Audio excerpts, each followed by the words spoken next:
నమస్తే. Welcome to our channel. ప్రస్తుతం మనతో సీనియర్ జర్నలిస్ట్ దాము బాలాజీ గారు ఉన్నారు. వారితో మాట్లాడదాం. సార్ నమస్తే సార్. నమస్తే. సార్ అల్లు అర్జున్ ఇంటికి పవన్ కళ్యాణ్ వెళ్లారు అనే న్యూస్ వచ్చింది సార్. పవన్ కళ్యాణ్ వెళ్ళినట్టుగా. అయితే ఇంతకు ముందు ఏమొచ్చిందంటే అల్లు ఫ్యామిలీకి మెగా ఫ్యామిలీకి కొంచెం గొడవలున్నాయి, ఇష్యూస్ జరుగుతున్నాయి అన్నట్టు చాలా న్యూస్ వచ్చింది. అయితే ఇప్పుడు ఈ ఇష్యూతో వాళ్ళిద్దరి మధ్య సమస్యలు తొలగిపోయి మళ్ళా 2 ఫ్యామిలీస్ కలుస్తాయనే చెప్పుకోవాలా సార్? మామూలుగా ఫ్యామిలీస్‌లో విభేదాలు హ్మ్. అనేవి ఎప్పటికైనా గూడా అవి పర్మనెంట్‌గా ఏముండవు. రెండోదేందంటే మామూలుగా ఫిలాసఫీ భాషలో చెప్పాలంటే కాంట్రడిక్షన్స్ ఉంటూనే ఫ్రెండ్‌షిప్ గూడా ఉంటది. హ్మ్. చాలా మన ఈవెన్ ఎవరి రిలేషన్‌షిప్స్‌లో అయినా ఉంటాయి. అవును. భార్యాభర్తల మధ్య కాంట్రడిక్షన్స్ ఉంటది. ఫ్రెండ్‌షిప్స్ హ్మ్. ఉంటది.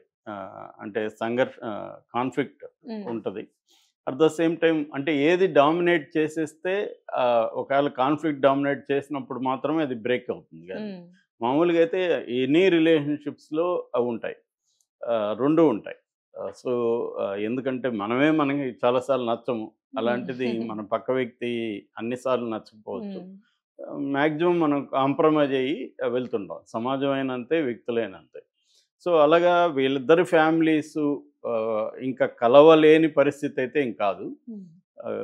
రెండోదేందంటే చాలా సార్లు ఏం జరుగుతుంటదంటే మనకి ఆహ్, చాలా కొట్టుకునే ఫ్యామిలీస్‌లో గూడా ఒక క్రైసిస్ వచ్చినప్పుడు మళ్ళీ దగ్గరకొస్తారు. అవును సార్. సో, అది ఫ్యామిలీ స్ట్రక్చర్‌లోనే అది ఉంటదనమాట.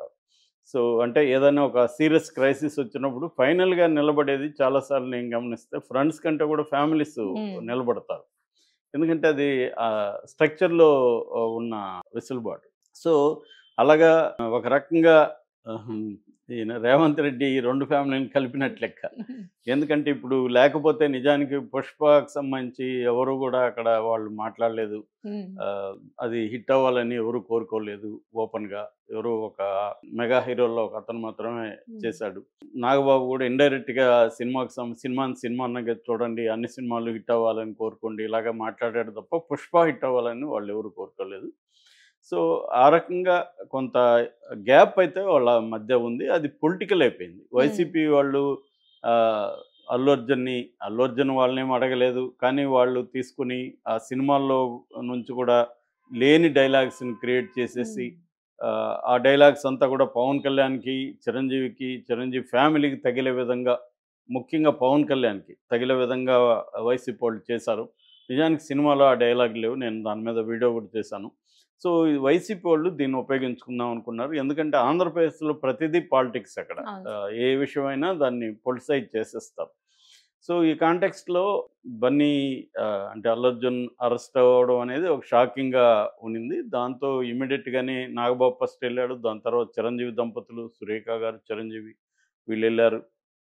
చిరంజీవి అక్కడే ఆహ్, దాదాపు ఈవెనింగ్ వరకు ఉండి తను చాలా మందికి ఫోన్‌లు చేయడం, గైడ్ చేయడం, లేకపోతే హ్మ్. తెలుసుకోవడం ఇవన్నీ చేశారు. సో, ఇంట్లో ఏందంటే ఇట్లాంటివి జరిగినప్పుడు ఇప్పుడు 'అల్లు అర్జున్' అంటే యంగ్ తను ఆల్రెడీ ఇట్లాంటి వాటికి రెడీగా ఉన్నాడు. మానసికంగా రెడీగా ఉంటారు కాబట్టి వాళ్ళకి పెద్ద ఇబ్బంది కాదు. హ్మ్. ఇంట్లో వాళ్ళకి ఎక్కువ పెద్దవాళ్ళు. భార్య పిల్లలకి, హ్మ్. పెద్దవాళ్ళకి వాళ్ళకి ఎక్కువ షాకింగ్ అవును ఉంటది. సార్. దాన్ని వాళ్ళు తీసుకోవడం కష్టంగా హ్మ్. ఒక సడెన్ షాక్ ఉంటది. హ్మ్. సో, ఒక ట్రామాటిక్‌గా ఉంటది. అటువంటప్పుడే సపోర్ట్ సిస్టమ్స్ హ్మ్. అవసరం. అది ఆల్రెడీ చిరంజీవి గారు వీళ్ళు చేశారు వెళ్లి. సో, ఇప్పుడు నిన్న అంటే ఇప్పుడు ఏమైందంటే ఒక బన్నీ ఫ్యాన్సు, ఇటు పవన్ కళ్యాణ్ లేకపోతే మెగా ఫ్యాన్సు వీళ్ళు కూడా దీన్ని పెంచారు యాక్చువల్‌గా. హ్మ్. ఫ్యామిలీలో ఉన్న ఇష్యూల కంటే కూడా వీళ్ళు పెంచారు. ఎప్పుడైనా కూడా ఇద్దరి మధ్య భార్యాభర్తల మధ్య గొడవొచ్చినా, ఇంకోటొచ్చినా బయటోళ్ళు ఎక్కువ హ్మ్. పెంచేస్తా ఉంటారు. మధ్యవర్తులు. వాళ్ళు హ్మ్. మధ్యలో వాళ్ళు పెంచేస్తూ ఉంటారు. హ్మ్. ఎందుకంటే 2 వైపులా వాళ్ళు మామూలు భాషలో చెప్పాలంటే పుల్లలు పెట్టి దాన్ని హ్మ్. ఇంకా అగ్గి రాజేస్తారు. హ్మ్. సో, అలాగా వీళ్ళిద్దరి మధ్య నిజానికి ఉన్నదానికంటే కూడా బ్లో అప్ చేయడం అనేది కనిపిస్తుంది. అయితే ఆహ్, పవన్ కళ్యాణ్ కూడా నిన్న బయలుదేరి వచ్చాడు. ప్రత్యేక విమానంలో ఆయన అక్కడ గన్నవరం నుంచి హైదరాబాద్ వచ్చారు. ఈరోజు ఆయన బన్నీ వాళ్ళ ఇంటికి ఎళ్ళాడని చెప్తున్నారు. హ్మ్. ఇంకా కూడా విజువల్స్ అయితే రాలేదు మనకి. బట్ ఇందాకే బయలుదేరి వెళ్లారు హ్మ్. అని చెప్తున్నారు. సో, ఖచ్చితంగా ఆయనైతే పరామర్శించేదైతే గ్యారంటీ. కాసేపట్లో మనకు వీడియోస్ అవి కూడా వచ్చే అవకాశం హ్మ్. ఉంది.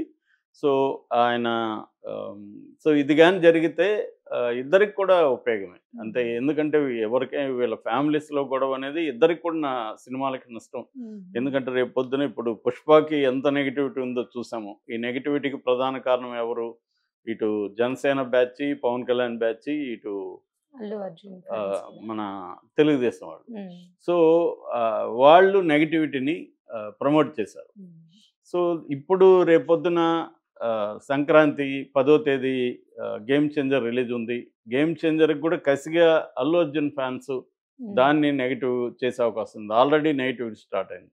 ఎప్పుడైనా కూడా సినిమాలు ఏంటంటే very very sensitive business model cinema అనేది. ఇంకోటి అయితే 4 రోజులు ఆగినా ఇబ్బంది ఉండదు. సినిమా ఉమ్, అట్లా కాదు. సినిమా అనేది ఒక మైండ్ గేమ్ లాగా ఉంటుంది. ఆడియన్స్ మైండ్ని ఈ సినిమా చూడాలి అని ప్రిపేర్ చేయడమే వెరీ ఇంపార్టెంట్. దాన్ని హైప్ అనండి, మార్కెటింగ్ అనండి, ఏదైనా ఆడియన్స్ మైండ్లలో ఈ సినిమా మనం వెళ్ళి చూడాలి అన్న ఒక ఫీలింగ్ని క్రియేట్ చేయాలి. క్యూరియాసిటీ క్రియేట్ వెళ్ళాలి అన్న ఒక ఫీలింగ్ని క్రియేట్ చేసి వాళ్ళ ఇంట్లో నుంచి డబ్బులు ఖర్చు పెట్టుకోవడానికి రెడీగా వాళ్ళని తయారు చేయాలి. ఈ బ్రెయిన్ వాషింగ్ అనేది మార్కెటింగ్లో ప్రధానమైన సూత్రం. ఇది ఎప్పుడైతే నెగిటివ్ మామూలుగా పాజిటివ్గా మనుషుల్ని ఇలా తయారు చేయడమే ఇవాళ ఉన్న కష్టం. ఎందుకంటే థియేటర్కి వచ్చి చూడాలంటే కదలట్లేదు జనం. ఎందుకంటే ఓటీటీలు వచ్చేసాయి. ఇది కూడా ఓటీటీలో 1 మంత్ 2 మంత్స్కి వస్తుంది. హాయిగా చూసుకుని బోల్డ్ కంటెంట్ ఉంది. దీనికి ఒక 1000 2000 ఖర్చు పెట్టుకొని మనం వెళ్ళి చూడాలా అన్న ఫీలింగ్ జనాల్లో ఉంది. అందుకని మామూలు సినిమాలకి ఎవరు థియేటర్కి రావట్లేదు.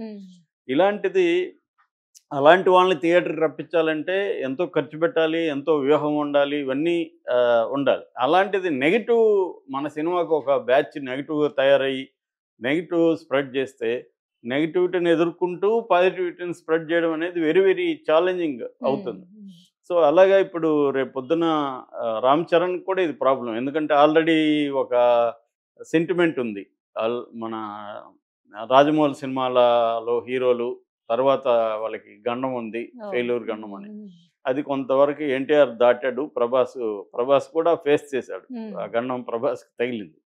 అంటే ఆ గండం ఉంటుందని నేను నమ్మట్లేదు కానీ చెప్తున్నాను. అలాంటిది సెంటిమెంట్స్ ఇండస్ట్రీలో బలంగా ఉంటాయి. సో ఇతను ఆచార్యులు చిన్న క్యారెక్టర్ చేశాడు కానీ ఇదే అతనికి త్రిబుల్ ఆర్ తర్వాత ఇంపార్టెంట్ ఫిల్మ్. సో దీంట్లో కానీ ఇప్పుడు నెగిటివ్ అయితే నెక్స్ట్ బుచ్చిబాబు సినిమా మీద కూడా ఇది పడుతుంది. ఎందుకంటే ఇవాళ హీరో ఇంతకు ముందంటే ఒక హీరోలు 10 సినిమాలు కూడా చేసిన సందర్భాలు 10, 15 కూడా చేసిన సందర్భాలు పర్ ఇయర్. ఇవాళ ఒక సినిమా చేయడానికి 2 ఏళ్ళు 3 ఏళ్ళు మినిమం పట్టేస్తుంది. సో అది ఇంత చేసి అది 1 ఫ్రైడే ఫైన్ డే బదులు 1 ఫ్రైడే అది కొలాప్స్ అయిపోయింది అనుకో, మొత్తం దీంట్లోకి వెళ్తుంది. దీని ఎఫెక్ట్ వాళ్ళ కెరీర్ మీద పడుతుంది. కన్ఫ్యూజన్ వస్తుంది. ఎలాంటి సబ్జెక్టులు చేయాలో అర్థం కాదు. ఇలాంటి అనేక సమస్యలు వస్తాయి. అందుకని ఒక రకమైన ఈ సంక్షోభం అనే మాట కూడా పెద్దదే అల్లు అర్జున్కి. కాకపోతే వాళ్ళ యాంగిల్లో అది సంక్షోభమే. ఎందుకంటే అలాంటి వాళ్ళకి 1 డే జైలుకి పోవడం కూడా పెద్ద ఇష్యూనే. అందుకని నిన్నటి నుంచి కూడా విపరీతంగా సినిమా వాళ్ళు కావచ్చు, రాజకీయ నాయకులు కావచ్చు, ఫ్రెండ్స్ కావచ్చు వీళ్ళు పరామర్శిస్తున్నారు. అలాగా ఈరోజు